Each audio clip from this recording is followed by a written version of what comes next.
Hello everyone, welcome to my YouTube channel UPSC with Rashmi. UPPCS 2024 prelims exam जो कि 27 अक्टूबर को होने वाला है, उसके लिए करंट अफेयर्स का आज हम स्टार्टिंग से 1 से लेकर 50 तक क्वेश्चन डिस्कस कर रहे हैं। डेली हम 50 क्वेश्चन डिस्कस करेंगे, तो आप वीडियो को पूरा देखिएगा और वीडियो को लाइक एंड शेयर जरूर कीजिएगा और आपका जो भी फीडबैक हो उसे कमेंट में जरूर बताइएगा। क्योंकि हमने जो पिछली करंट अफेयर्स की क्लास ली थी उसमें वो क्लास कर चुकी थी, तो हम 1 से लेकर 50 तक अपने क्वेश्चन स्टार्ट कर रहे हैं, डिस्कस करेंगे। आप उसमें से अपने जितने भी आंसर सही हो आप उन्हें भी कमेंट में जरूर बताइएगा।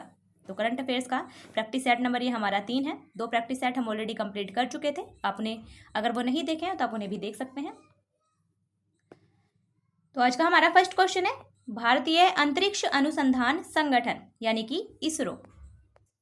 भारतीय अंतरिक्ष अनुसंधान संगठन यानी कि इसरो के द्वारा हाल ही में प्रक्षेपित एक्सपोजेट के संदर्भ में निम्नलिखित कथनों पर विचार कीजिए। एक्सपोजेट से रिलेटेड 2 कथन दिए गए हैं, हमें कूट की सहायता से बताना है कि इनमें से कौन सा ऑप्शन सही है।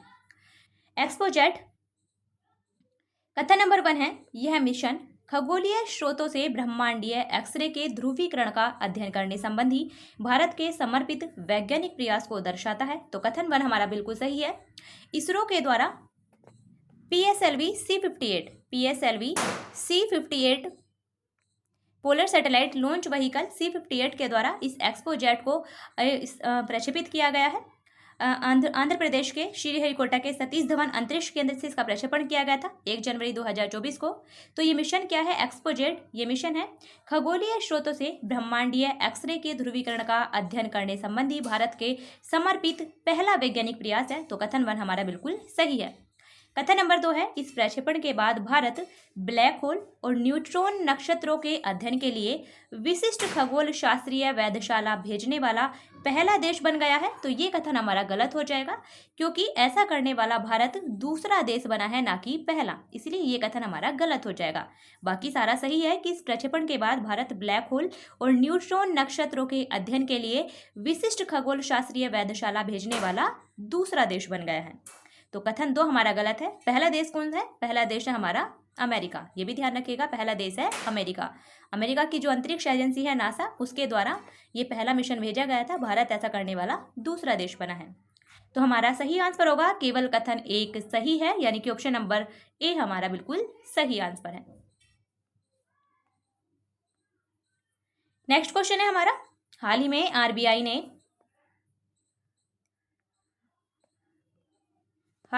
आरबीआई ने गैर निष्पादित परिसंपत्ति के संदर्भ में आंकड़े जारी किए थे। गैर निष्पादित परिसंपत्ति यानी कि NPA, non performing asset, NPA के संदर्भ में आंकड़े जारी किए थे। इस संदर्भ में निम्नलिखित कथनों पर विचार कीजिए। तो हमें बताना है कौन से कथन सही हैं। कथन नंबर 1 है, आरबीआई के अनुसार कोई परिसंपत्ति तब गैर निष्पादित हो जाती है जब वह बैंक के लिए आय उत्पन्न करना बंद कर देती है।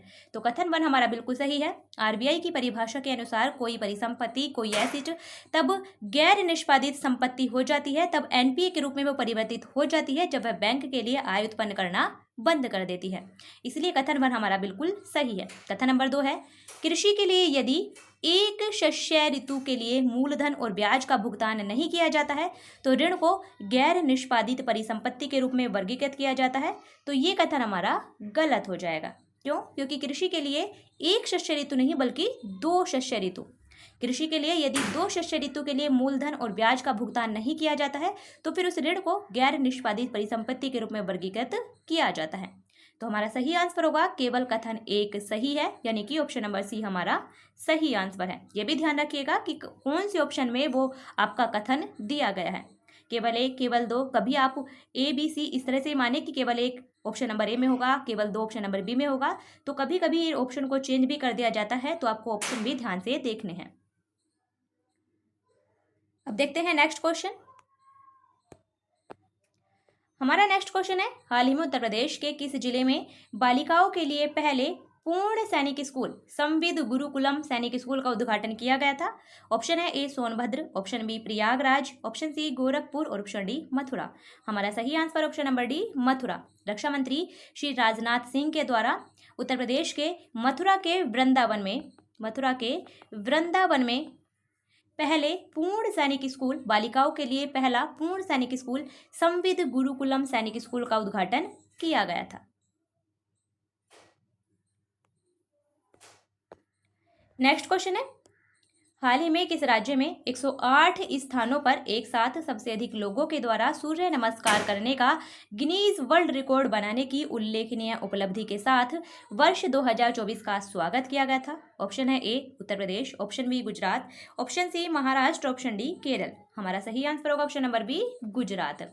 गुजरात राज्य में 108 स्थानों पर, ये भी ध्यान रखिएगा, नंबर भी ध्यान रखिएगा, कितने स्थानों पर?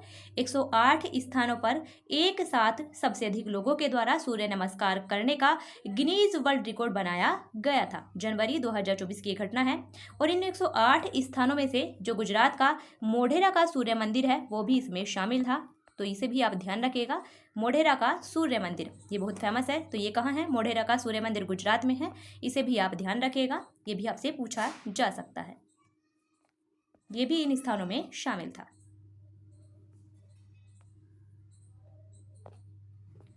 नेक्स्ट क्वेश्चन है हमारा, हाल ही में भारत और अन्य किस देश के मध्य संयुक्त सैन्य अभ्यास डेजर्ट साइक्लोन 2024 आयोजित किया गया था? ऑप्शन है A Germany, option B Saudi Arab, option C संयुक्त राज्य अमेरिका और ऑप्शन डी संयुक्त अरब अमीरात। हमारा सही आंसर ऑप्शन नंबर डी संयुक्त अरब अमीरात। भारत और संयुक्त अरब अमीरात यानी कि यूएई के बीच में संयुक्त सैन्य अभ्यास डेजर्ट साइक्लोन 2024 का आयोजन किया गया था और इसका आयोजन किया गया था राजस्थान के थार रेगिस्तान में, ये भी आप ध्यान रखिएगा, थार रेगिस्तान में इसका आयोजन किया गया था।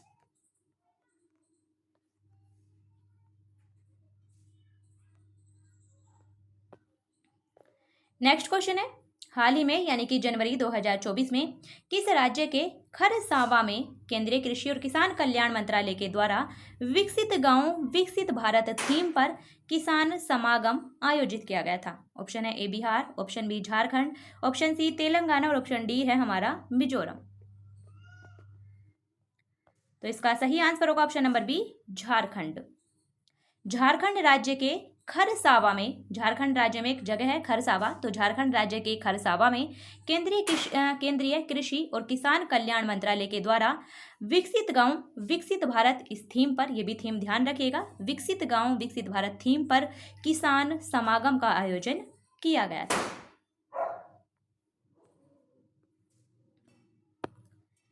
नेक्स्ट क्वेश्चन है हमारा, निम्नलिखित में से किस देश की अंतरिक्ष एजेंसी ने क्षुद्र ग्रह एपोफिस का अध्ययन करने के ओसिरिस एपेक्स नामक मिशन लॉन्च किया है? यानी कि क्षुद्र ग्रह एक एपोफिस, उसका अध्ययन करने के लिए ओसिरिस एपेक्स नामक मिशन लॉन्च किया है। ऑप्शन है ए संयुक्त राज्य अमेरिका, ऑप्शन बी रूस, ऑप्शन सी चीन और ऑप्शन डी जापान। हमारा सही आंसर होगा ऑप्शन नंबर ए संयुक्त राज्य अमेरिका। संयुक्त राज्य अमेरिका की अंतरिक्ष एजेंसी नासा के द्वारा क्षुद्र ग्रह एपोफिस का अध्ययन करने के लिए ओसिरिस एपेक्स नामक मिशन लॉन्च किया गया है और ये क्षुद्र ग्रह एपोफिस ये 2029 में पृथ्वी के सबसे करीब से होकर गुजरेगा, तभी इसका अध्ययन किया जाएगा। तो ये भी आप ध्यान रखिएगा कि ये क्षुद्र ग्रह एपोफिस 2029 में पृथ्वी के सबसे करीब से होकर गुजरेगा।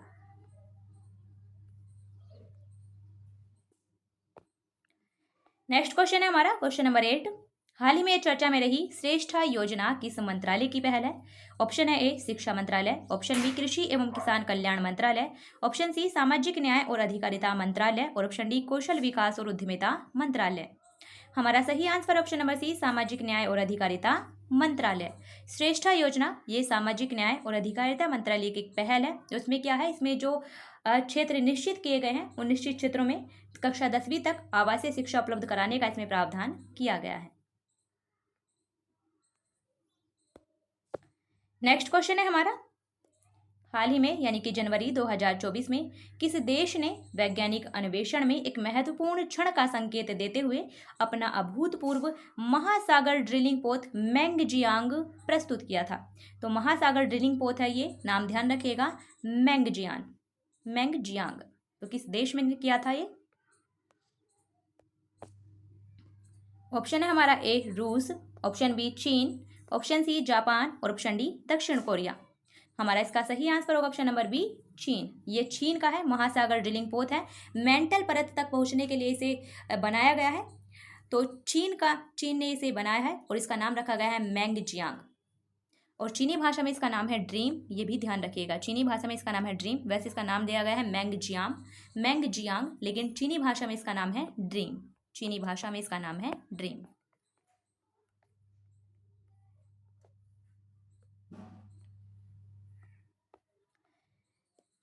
क्वेश्चन नंबर 10 है हमारा, 1 जनवरी 2024 को रूस की अध्यक्षता में ब्रिक्स का विस्तार किया गया था। निम्नलिखित में से किस या किन देशों को विस्तारित ब्रिक्स संगठन में सम्मिलित किया गया? तो ब्रिक्स आपको पता होगा, ब्रिक्स ब्राजील, बी से है ब्राजील, आर रशिया, आई से इंडिया, सी से चाइना और एस से साउथ अफ्रीका। ये इन 5 देशों का एक संगठन है, ब्राजील, रूस, इंडिया, चाइना और साउथ अफ्रीका।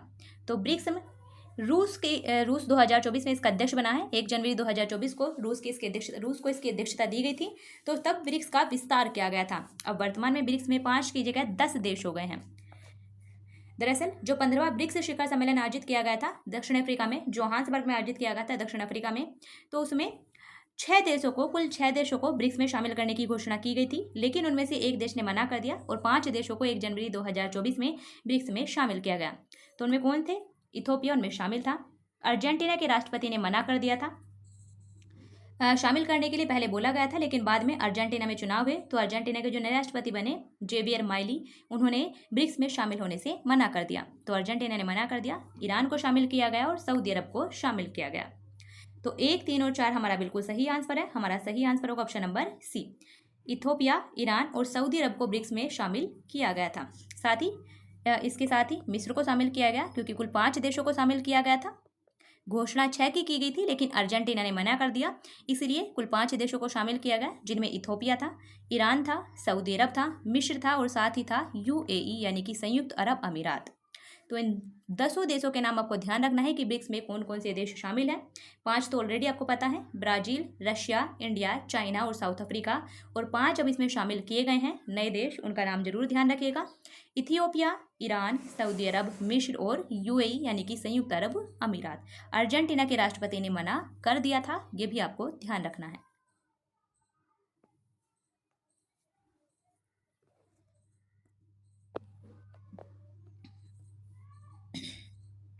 नेक्स्ट क्वेश्चन है, हाल ही में जनवरी 2024 में भारत ने खनिज विदेश इंडिया लिमिटेड के माध्यम से किस देश की खनिज कंपनी कैमियन के साथ लिथियम ब्लॉकों के संभावित अधिग्रहण के लिए समझौते में प्रवेश किया था? ऑप्शन है A Argentina, option B Germany, option C Colombia, option D Brazil. हमारा सही answer option number A Argentina.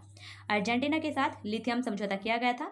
तो भारत ने खनिज विदेश इंडिया लिमिटेड के माध्यम से, जो कि एक राज्य स्तरीय कंपनी है, ये खनिज विदेश इंडिया लिमिटेड, इसके माध्यम से अर्जेंटीना की खनिज कंपनी है कैमियन, उसके साथ लिथियम ब्लॉकों के संभावित अधिग्रहण के लिए समझौता किया था। तो ये ध्यान रखना है।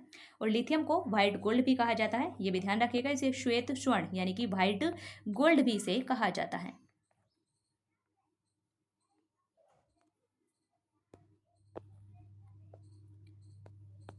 नेक्स्ट क्वेश्चन है हमारा, निम्नलिखित में से कौन सा राज्य लगातार तीसरे वर्ष interoperable criminal justice system platform पर उच्चतम प्रवेश दर दर्ज करने में पहले स्थान पर रहा है? ऑप्शन है ए Chhattisgarh, option B Madhya Pradesh, option C Rajasthan और ऑप्शन डी उत्तर प्रदेश। हमारा सही आंसर होगा option number D Uttar Pradesh.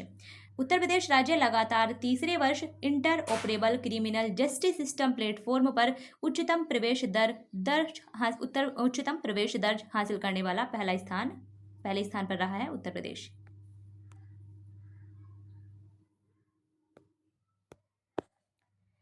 Next question है हमारा, निम्नलिखित में से किसे हाल ही में जनवरी 2024 में इंडियन ऑयल कॉरपोरेशन की नई निदेशक यानी कि मानव संसाधन नियुक्त किया गया है? ऑप्शन है A Rashmi Govil, option B Shrimati NJ Krishna, option C Geetika Mehta और ऑप्शन डी नीना सिंह। हमारा सही answer option number A Rashmi Govil. जनवरी 2024 में रश्मि गोविल को इंडियन ऑयल कॉरपोरेशन की नई निदेशक नियुक्त किया गया था और इन्होंने स्थान लिया था श्रीमती NJ कृष्णा का। इनकी मृत्यु हो गई थी नोएडा में, तो श्रीमती NJ कृष्णा की मृत्यु नोएडा में हो गई थी। उनके स्थान पर रश्मि गोविल को इंडियन ऑयल कॉरपोरेशन की नई निदेशक नियुक्त किया गया था। नेक्स्ट क्वेश्चन है हमारा, 12वें दिव्य कला मेला 2023 का आयोजन कहाँ किया गया था? ऑप्शन है ए नोएडा, ऑप्शन बी सूरत, ऑप्शन सी वाराणसी और ऑप्शन डी नागपुर। हमारा सही आंसर ऑप्शन नंबर बी सूरत, गुजरात में।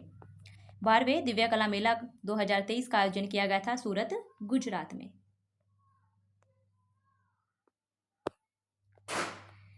नेक्स्ट क्वेश्चन है, हाल ही में रक्षा अनुसंधान और विकास संगठन यानी कि DRDO, defence research and development organisation, रक्षा अनुसंधान और विकास संगठन ने अपना स्थापना दिवस मनाया था। इसे किस वर्ष में स्थापित किया गया था? ऑप्शन है ए वर्ष 1958 में, ऑप्शन बी वर्ष 1969 में, ऑप्शन सी वर्ष 1982 में और ऑप्शन डी वर्ष 1992 में।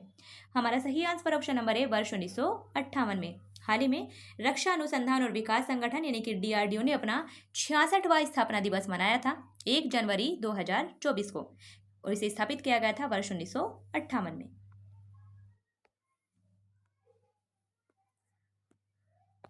नेक्स्ट क्वेश्चन है हमारा, स्क्वायर किलोमीटर एरे ऑब्जर्वेटरी के संदर्भ में निम्नलिखित कथनों पर विचार कीजिए। स्क्वायर किलोमीटर एरे ऑब्जर्वेटरी क्या है ये? यह विश्व के सबसे बड़े रेडियो टेलीस्कोप के निर्माण के लिए एक महत्वाकांक्षी बहुराष्ट्रीय पहल है। तो कथन 1 हमारा बिल्कुल सही है। यह विश्व के सबसे बड़े रेडियो टेलीस्कोप के निर्माण के लिए एक महत्वाकांक्षी बहुराष्ट्रीय पहल है स्क्वायर किलोमीटर एरे ऑब्जर्वेटरी। इसके तहत दक्षिण अफ्रीका यानी कि साउथ अफ्रीका, ये भी ध्यान रखिएगा, दक्षिण अफ्रीका और ऑस्ट्रेलिया में रेडियो टेलीस्कोप लगाए जाएंगे। 2 जगह इसके लिए चुनी गई है, दक्षिण अफ्रीका और ऑस्ट्रेलिया। तो दक्षिण अफ्रीका और ऑस्ट्रेलिया में इसके तहत रेडियो टेलीस्कोप लगाए जाएंगे। कथन नंबर 2 है हमारा, हाल ही में भारत ने इसमें शामिल होने के लिए औपचारिक रूप से हस्ताक्षर किए हैं। तो कथन 2 भी हमारा बिल्कुल सही है। भारत ने हाल ही में स्क्वायर किलोमीटर एरे ऑब्जर्वेटरी में शामिल होने के लिए औपचारिक रूप से ऑफिशियली हस्ताक्षर किए हैं और यह विश्व के सबसे बड़े रेडियो टेलीस्कोप के निर्माण के लिए एक महत्वाकांक्षी बहुराष्ट्रीय पहल है। दोनों ही कथन बिल्कुल सही है। हमारा सही आंसर होगा ऑप्शन नंबर बी। 1 और 2 दोनों ही कथन बिल्कुल सही है।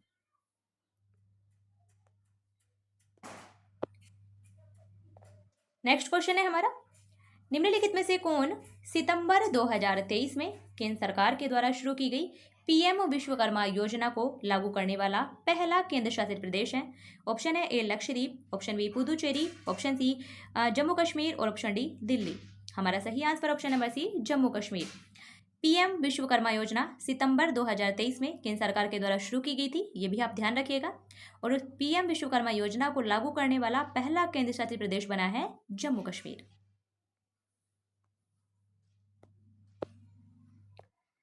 नेक्स्ट क्वेश्चन है, हाल ही में जनवरी 2024 में किस राज्य ने मोटे अनाजों के उत्पादन को बढ़ावा देने के लिए रानी दुर्गावती श्री अन्न प्रोत्साहन योजना लागू करने का निर्णय लिया है? ऑप्शन है ए Rajasthan, option B Madhya Pradesh, option C Uttarakhand और ऑप्शन डी हरियाणा। हमारा सही answer option number B Madhya Pradesh. Madhya Pradesh ने श्री अन्न के नाम से आपको समझ में आ जाएगा कि मोटे अनाज से रिलेटेड है। तो मध्य प्रदेश ने मोटे अनाजों के उत्पादन को बढ़ावा देने के लिए रानी दुर्गावती श्री अन्न प्रोत्साहन योजना को शुरू किया है।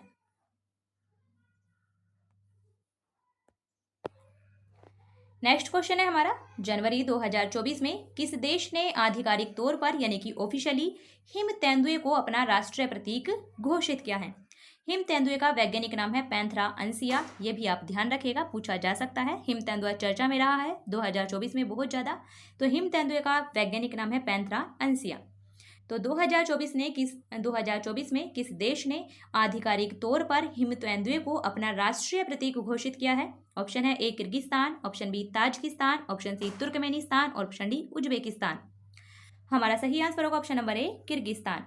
किर्गिस्तान ने जनवरी 2024 में ऑफिशियली हिम तेंदुए को यानी कि पैंथेरा अंसिया को अपना राष्ट्रीय प्रतीक घोषित किया था। तो नाम ध्यान रखिएगा। नेक्स्ट क्वेश्चन है, हाल ही में चर्चा में रहा अष्टलक्ष्मी हाट उत्तर पूर्वी हस्तशिल्प और हथकरघा विकास निगम के द्वारा कहाँ स्थापित किया जा रहा है? ऑप्शन है A Agartala, option B Itanagar, option C Guwahati और ऑप्शन डी शिलोंग। हमारा सही आंसर होगा option number C Guwahati Assam. आयोजन कहाँ स्थापित किया जा रहा है? असम में, गुवाहाटी में। गुवाहाटी यानी कि असम में उत्तर पूर्वी हस्तशिल्प और हथकरघा विकास निगम के द्वारा अष्टलक्ष्मी हाट को वहाँ स्थापित किया जा रहा है। और इसका उद्देश्य है जो उत्तर पूर्व की 7 सिस्टर्स हैं वो उत्तर पूर्वी जो 7 सिस्टर्स वाले राज्य हैं वो और एक सिक्किम राज्य है, यानी कि उत्तर पूर्व के 8 राज्यों के जो हस्तशिल्प हैं उन्हें प्रदर्शित करना, उनकी विविधता को प्रदर्शित करना इसका उद्देश्य है अष्टलक्ष्मी हाट का।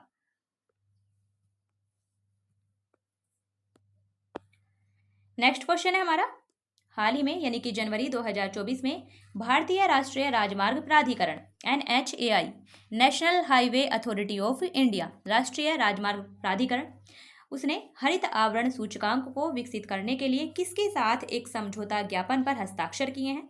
ऑप्शन है ए भारतीय प्रतिभूति और विनिमय board SEBI, option B Japan सरकार, ऑप्शन सी नीति आयोग और ऑप्शन डी राष्ट्रीय सुदूर संवेदी केंद्र इसरो। हमारा सही आंसर ऑप्शन नंबर डी राष्ट्रीय सुदूर संवेदी केंद्र इसरो। भारतीय राष्ट्रीय राजमार्ग प्राधिकरण यानी कि NHAI national highway authority of India ने हरित आवरण सूचकांक को विकसित करने के लिए राष्ट्रीय सुदूर संवेदी केंद्र इसरो के साथ एक समझौता ज्ञापन पर हस्ताक्षर किए हैं और ये 3 साल का समझौता है, ये भी ध्यान रखिएगा।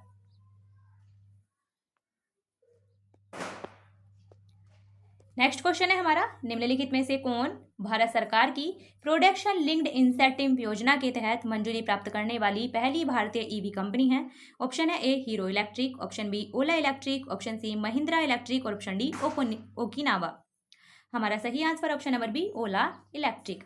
ओला इलेक्ट्रिक भारत सरकार की PLI यानी कि प्रोडक्शन लिंक्ड इंसेंटिव योजना के तहत मंजूरी प्राप्त करने वाली पहली भारतीय ईवी कंपनी है ओला इलेक्ट्रिक।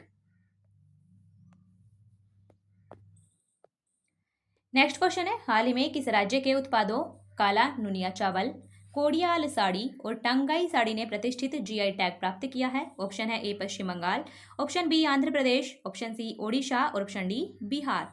हमारा सही आंसर ऑप्शन नंबर ए पश्चिम बंगाल। पश्चिम बंगाल राज्य के ये उत्पाद हैं काला नुनिया चावल, पश्चिम बंगाल के जलपाईगुड़ी जिले में उत्पादित किया जाता है। काला नुनिया चावल, कोडियाल साड़ी और ये टांगाई साड़ी, इन सभी ने GI टैग इन सभी को दिया गया है। ये उत्पाद हैं पश्चिम बंगाल के।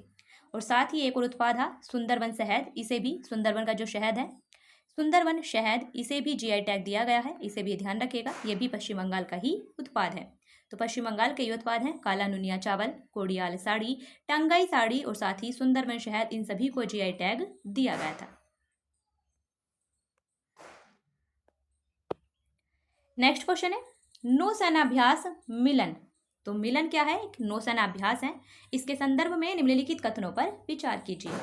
कथन नंबर 1 है, ये एक वार्षिक बहुराष्ट्रीय नौसैनिक अभ्यास है जो कि वर्ष 1995 में शुरू किया गया था। तो पहला कथन हमारा गलत है, क्योंकि नौसैन्य अभ्यास मिलन एक वार्षिक नहीं है बल्कि एक द्विवार्षिक है। ये वार्षिक नहीं बल्कि द्विवार्षिक बहुराष्ट्रीय नौसैनिक अभ्यास है जिसकी शुरुआत की गई थी 1995 में। कथन नंबर 2 है, इसका वर्ष 2024 का संस्करण विशाखापट्टनम में आयोजित किया जाना प्रस्तावित हो चुका है। कथन 2 बिल्कुल सही है, इसका 2024 का जो संस्करण है उसका आयोजन किया गया था विशाखापट्टनम में। तो कथन 2 हमारा बिल्कुल सही है। हमारा सही आंसर होगा केवल कथन 2 सही है, यानी कि ऑप्शन नंबर सी हमारा सही आंसर है। नौसैन्य अभ्यास है मिलन, ये भी ध्यान रखिएगा, एक बहुराष्ट्रीय अभ्यास है।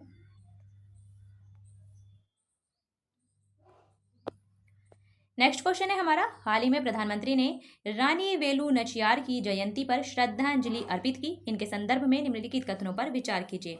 रानी वेलु नचियार, कथन नंबर 1 है, वे तमिलनाडु के रामनाथपुरम के रामनाद साम्राज्य की राजकुमारी थी। तो कथन 1 हमारा बिल्कुल सही है, रानी वेलु नचियार तमिलनाडु के रामनाथपुरम के रामनाद साम्राज्य की राजकुमारी थी। तो कथन 1 हमारा बिल्कुल सही है।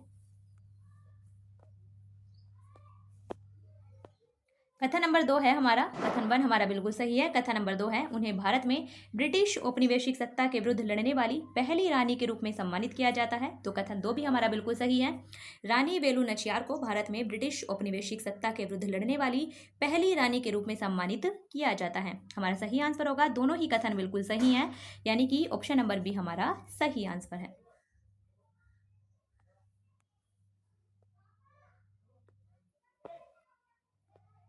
नेक्स्ट क्वेश्चन है हमारा, क्वेश्चन नंबर 26, प्रतिवर्ष विश्व ब्रेल दिवस मनाया जाता है। ऑप्शन है ए 4 जनवरी, ऑप्शन बी 7 मार्च, ऑप्शन सी 13 जुलाई और ऑप्शन डी 29 अगस्त। हमारा सही आंसर है ऑप्शन नंबर ए 4 जनवरी। प्रत्येक वर्ष विश्व ब्रेल दिवस मनाया जाता है 4 जनवरी को। और ब्रेल लिपि का आविष्कार किया गया था लुई ब्रेल के द्वारा। इनके जन्मदिन के अवसर पर ही विश्व ब्रेल दिवस मनाया जाता है 4 जनवरी को। तो लुई ब्रेल के द्वारा ब्रेल लिपि का आविष्कार किया गया था, ये भी ध्यान रखिएगा।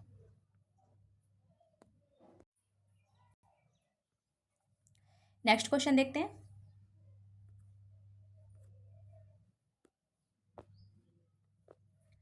नेक्स्ट क्वेश्चन है हमारा 27। हाल ही में जनवरी 2024 में पर्यावरण, वन और जलवायु परिवर्तन मंत्रालय ने रामसर कन्वेंशन के अंतर्गत वेटलैंड सिटी प्रमाणन के लिए भारत से 3 नामांकन प्रस्तुत किए थे। कौन सा शहर उनमें से एक नहीं है?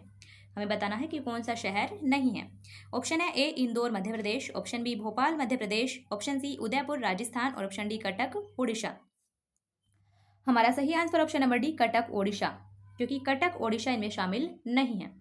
दरअसल पर्यावरण, वन और जलवायु परिवर्तन मंत्रालय के द्वारा रामसर कन्वेंशन के अंतर्गत वेटलैंड सिटी प्रमाणन के लिए भारत से 3 नामांकन प्रस्तुत किए गए थे, जिनमें इंदौर मध्य प्रदेश का, भोपाल मध्य प्रदेश और उदयपुर राजस्थान, ये 3 नाम इसमें शामिल थे। इसलिए तीनों शहरों के नाम आपको ध्यान रखने हैं। तो हमारा सही आंसर होगा ऑप्शन नंबर डी कटक, क्योंकि ये इसमें शामिल नहीं था। नेक्स्ट क्वेश्चन है हमारा, हाल ही में भारत सरकार ने फ्री मूवमेंट रेजीम को समाप्त करने का निर्णय लिया है। इसे किस वर्ष एक्ट ईस्ट नीति, एक्ट ईस्ट पॉलिसी के हिस्से के रूप में लागू किया गया था? ऑप्शन है ए वर्ष 2003 में, ऑप्शन बी वर्ष 2011 में, ऑप्शन सी वर्ष 2014 में और ऑप्शन डी वर्ष 2018 में। हमारा सही आंसर ऑप्शन नंबर डी वर्ष 2018 में भारत सरकार ने फ्री मूवमेंट रेजीम को हाल ही में समाप्त करने का निर्णय लिया था और इसे 2018 में एक्ट ईस्ट पॉलिसी के हिस्से के रूप में लागू किया गया था। ये फ्री मूवमेंट रेजीम क्या है? ये फ्री मूवमेंट रेजीम है, भारत म्यांमार सीमा के आसपास रहने वाले लोगों को एक दूसरे के क्षेत्र में 16 किलोमीटर तक के दायरे में वीज़ा मुक्त प्रवेश की अनुमति दी गई थी, तो उसे कहते हैं फ्री मूवमेंट रेजीम। उसे नाम दिया गया था फ्री मूवमेंट रेजीम और हाल ही में इसे समाप्त करने का निर्णय भारत सरकार के द्वारा लिया गया था।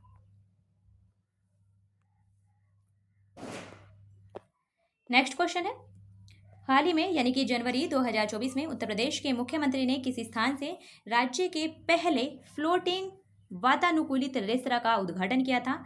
ऑप्शन है A Prayagraj, option B Varanasi, option C Agra और ऑप्शन डी लखनऊ। हमारा सही answer option number A Prayagraj. Sangam शहर प्रयागराज के अपने दौरे के दौरान उत्तर प्रदेश के मुख्यमंत्री योगी आदित्यनाथ ने राज्य के पहले फ्लोटिंग वातानुकूलित रेस्तरां का उद्घाटन किया था।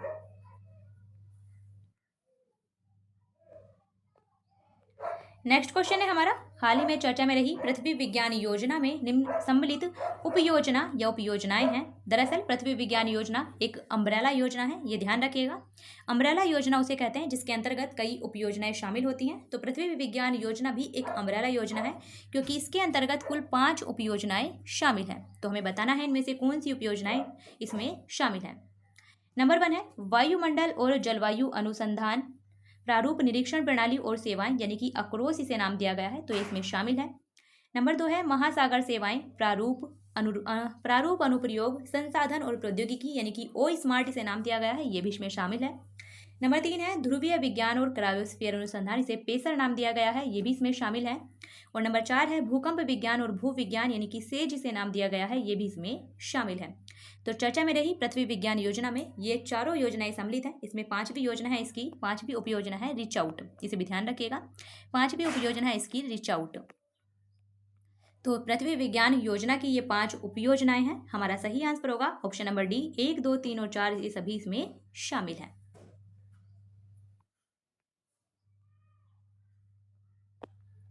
नेक्स्ट क्वेश्चन है हमारा, हाल ही में चर्चा में रहा शब्द रिवर्स फ्लिपिंग। रिवर्स फ्लिपिंग मतलब वापस, रिवर्स से आप समझ सकते हैं। रिवर्स फ्लिपिंग संदर्भित करता है किसे? ऑप्शन है ए कराधान से बचने के लिए कंपनियां विदेशी स्थानों पर मुनाफा दिखा रही हैं। ऑप्शन नंबर बी है हमारा कंपनियां उल्टे शुल्क ढांचे का दुरुपयोग कर रही हैं। ऑप्शन सी भारतीय कंपनियां किसी विदेशी इकाई को स्वामित्व हस्तांतरित कर रही हैं। और ऑप्शन डी है कंपनियां अपना अधिवास वापस भारत में स्थानांतरित कर रही हैं। हमारा सही आंसर होगा ऑप्शन नंबर डी कंपनियां अपना अधिवास वापस भारत में स्थानांतरित कर रही हैं। उसे नाम दिया गया है रिवर्स फ्लिपिंग। इसे रीडोमिसाइलिंग भी नाम दिया गया है। रिवर्स फ्लिपिंग को रीडोमिसाइलिंग, यानी कि कंपनियां वापस अपना अधिवास अपना मुख्यालय वापस भारत में स्थानांतरित कर रही हैं। शब्द चर्चा में रहा था, नाम ध्यान रखिएगा और इसका मतलब क्या है वो भी ध्यान रखिएगा। नेक्स्ट क्वेश्चन है, हाल ही में चर्चा में रहा महर्षि वाल्मीकि अंतर्राष्ट्रीय हवाई अड्डा कहाँ स्थित है? ऑप्शन है A Kaushambi, option B Gorakhpur, option C Ayodhya, option D Kanpur. हमारा सही answer option number C Ayodhya. पहले इसका नाम था अयोध्या हवाई अड्डा। पहले ये राष्ट्रीय हवाई अड्डा था, इसे अंतर्राष्ट्रीय हवाई अड्डे का दर्जा दिया गया और साथ ही इसका नाम चेंज करके किया गया महर्षि वाल्मीकि अंतर्राष्ट्रीय हवाई अड्डा अयोध्या धाम। तो ये स्थित है अयोध्या में। नेक्स्ट क्वेश्चन है क्वेश्चन नंबर 33। हाल ही में जनवरी 2024 में किसने नई दिल्ली के संविधान सदन में आयोजित पंचायत से पार्लियामेंट तक कार्यक्रम का उद्घाटन किया था? ऑप्शन है ए प्रधानमंत्री नरेंद्र मोदी, ऑप्शन बी लोकसभा अध्यक्ष ओम बिरला, ऑप्शन सी राष्ट्रपति द्रौपदी मुर्मू और ऑप्शन डी उपराष्ट्रपति जगदीप धनखड़। हमारा सही answer option number B Lok Sabha अध्यक्ष ओम बिरला।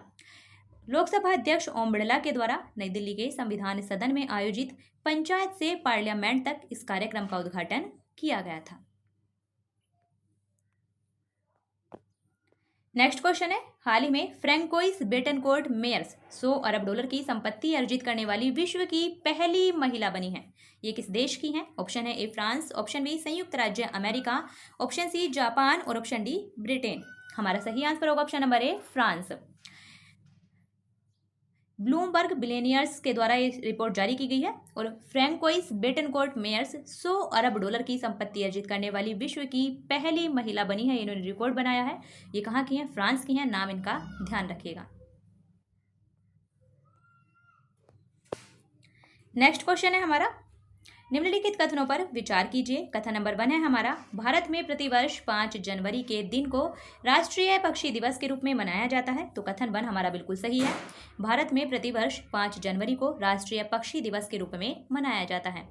कथन नंबर 2 है राष्ट्रीय पक्षी दिवस 2024 का विषय है लड़ाई का अधिकार। कथन 2 भी हमारा बिल्कुल सही है। 2024 में राष्ट्रीय पक्षी दिवस की थीम थी लड़ाई का अधिकार। हमारा सही आंसर होगा। दोनों ही कथन बिल्कुल सही हैं, यानी कि ऑप्शन नंबर बी हमारा सही आंसर है।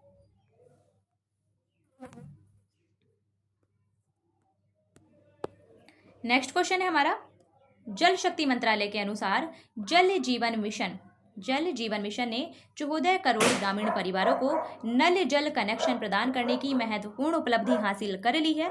इस योजना को किस वर्ष में शुरू किया गया था? जल जीवन मिशन जो योजना है इसे कब शुरू किया गया था?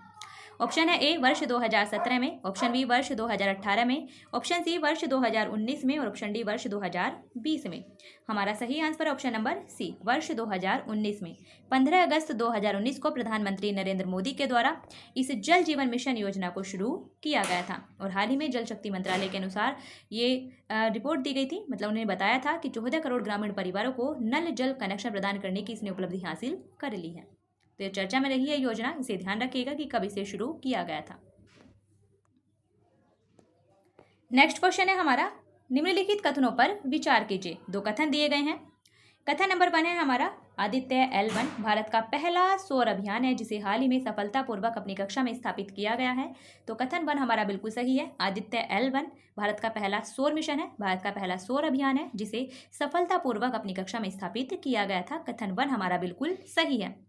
कथन नंबर 2 है लैग्रेंजियन बिंदु L1 वह स्थान है जहां कोई वस्तु सूर्य और पृथ्वी के गुरुत्वाकर्षण प्रभाव के कारण संतुलन में रह सकती है। तो कथन 2 भी हमारा बिल्कुल सही है। L1 बिंदु यानी कि लैग्रेंजियन बिंदु वह स्थान है जहां पर कोई भी वस्तु जहां सूर्य और पृथ्वी का जो गुरुत्वाकर्षण प्रभाव होता है वो एक दूसरे के प्रभाव को समाप्त कर देता है, एक दूसरे के प्रभाव को संतुलित कर देता है, जिसके कारण कोई भी वस्तु वहां पर संतुलित अवस्था में रह सकती है। तो कथन 2 भी हमारा बिल्कुल सही है। हमारा सही आंसर होगा। दोनों ही कथन बिल्कुल सही हैं, यानी कि ऑप्शन नंबर ए हमारा सही आंसर है। नेक्स्ट क्वेश्चन है हमारा निम्नलिखित में से किस स्थान पर पुलिस महानिदेशकों यानी कि डीजीपीज और पुलिस महानिरीक्षकों यानी कि आईजीज के 58वें सम्मेलन का आयोजन किया गया था? ऑप्शन है A Gurugram, option B Chandigarh, option C Jaipur और ऑप्शन डी लखनऊ। हमारा सही आंसर होगा option number C Jaipur. Rajasthan के जयपुर में पुलिस महानिदेशकों और पुलिस महानिरीक्षकों के 58वें सम्मेलन का आयोजित किया गया था। गृह मंत्री श्री अमित शाह के द्वारा वहां इसका आयोजन किया गया था।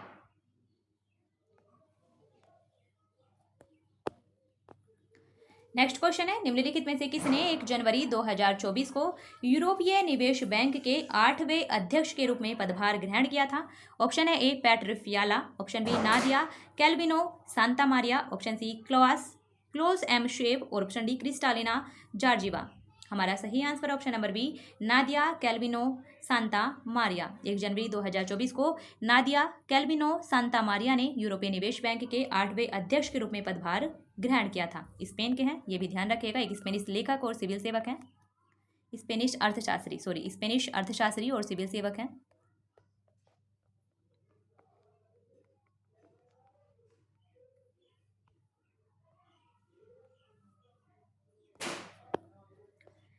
नेक्स्ट क्वेश्चन है, निम्नलिखित में से किस राज्य ने कॉलेजों में बुनियादी ढांचे के विकास हेतु कॉलेज फगाथनसी मिशन का शुभारंभ किया है? ऑप्शन है A Arunachal Pradesh, option B Sikkim, option C Manipur, option D Assam.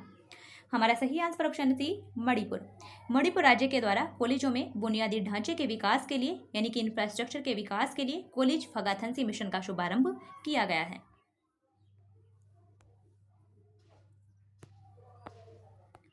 Next question है हमारा, हाल ही में निम्नलिखित में से किसे 31 दिसंबर 2026 तक के लिए न्यूयॉर्क के फेडरल रिजर्व बैंक के निदेशक मंडल में शामिल किया गया था? ऑप्शन है A doctor Rajiv Shah, option B Randhir Jaiswal, option C Arindam Bagchi और ऑप्शन डी शशि सिंह। हमारा सही answer option number A doctor Rajiv Shah.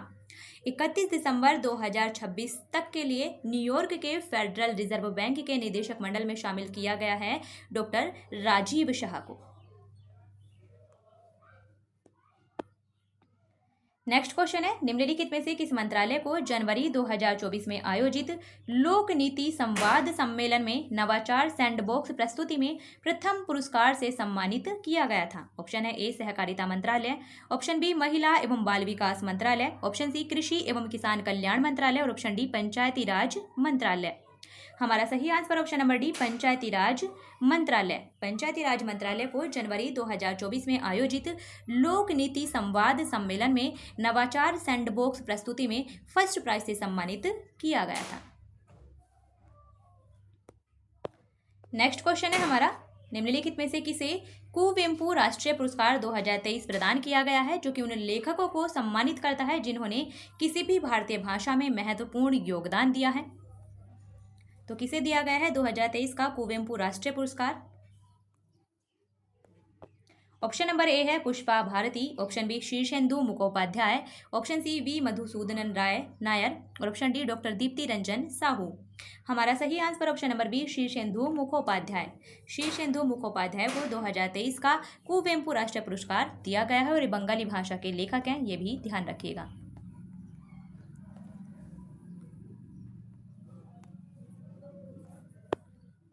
Next question है, निम्नलिखित में से किसे जनवरी 2024 में भारत के विदेश मंत्रालय के प्रवक्ता के रूप में नियुक्त किया गया था? ऑप्शन है A Shashi Singh, option B Randhir Jaiswal, option C Arindam Bagchi और option D Ashwini Gupta.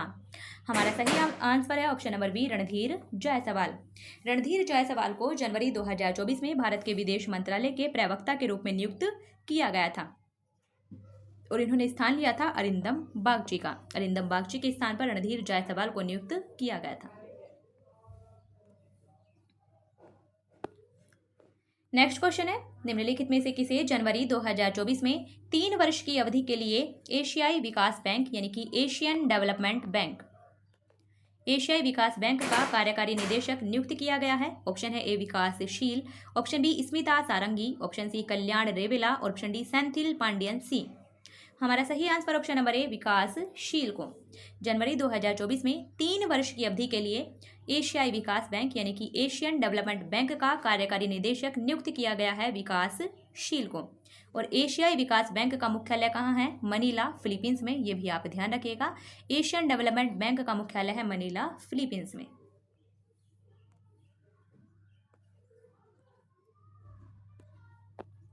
Next question है हमारा, हाल ही में किस भारतीय वायुसेना विमान ने पहली बार कारगिल हवाई पट्टी पर रात्रि लैंडिंग की है? ऑप्शन है A C 130J super Hercules, option B है C-17 Globemaster 3, option C A-400M Atlas, option D KC-135 stratotanker. तो कौन सा वो हवाई जहाज है?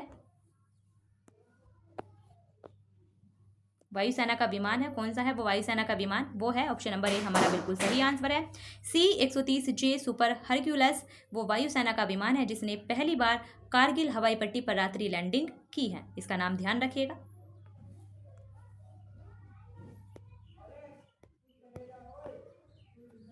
नेक्स्ट क्वेश्चन है हमारा, जनवरी 2024 में आरबीआई ने टीयर 3 और टीयर 4 शहरों में अनुसूचित प्राथमिक सहकारी बैंकों के लिए थोक जमा सीमा को 15 लाख रुपए और उससे अधिक से संशोधित करके कितने रुपए कर दिया है? ऑप्शन है ए 20 लाख और उससे अधिक, ऑप्शन बी 35 लाख और उससे अधिक, ऑप्शन सी 50 लाख और उससे अधिक, और ऑप्शन डी 1 करोड़ और उससे अधिक। हमारा सही answer option number D 1 crore और उससे अधिक।